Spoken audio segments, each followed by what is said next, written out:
Sebelum tu, John, Ya, ah, okey. kenapa tak boleh didedahkan identiti John hari ini? Okey. Allah saya jawab, okey. Dia macam ni, biasa lepas kita masuk Islam, ada segelintir mualaf ni di mana penerimaan keluarga mereka alhamdulillah semua okey. Baik, Kira tak ada masalah langsung, faham faham. setengah mualaf ni dia syahadah atas persetujuan keluarga dia dan sebagainya lah.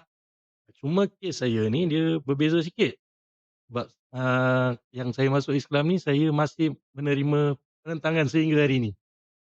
Di mana penentangan tu saya boleh kata tahap serius lah.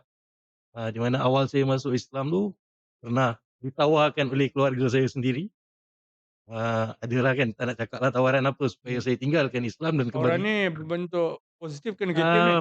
positif lah, positif positif. Positif, masya-Allah rasanya kalau dapat tu okey juga tu, boleh boleh Okey. settle down terus kan.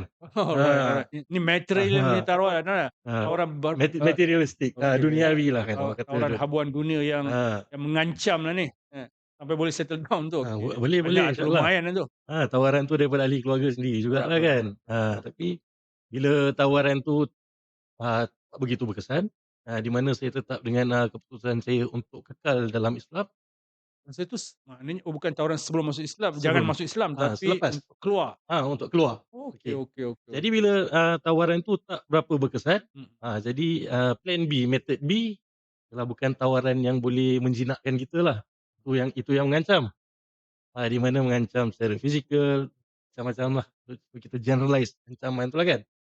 Jadi, saya sebenarnya tak kisah, kalau saya seorang is a totally different thing. Memandangkan saya dah berkeluarga dan, saya nak lindungi keselamatan keluarga saya lah. Faham. Dan sebab itu saya minta identiti saya dirahsiakan.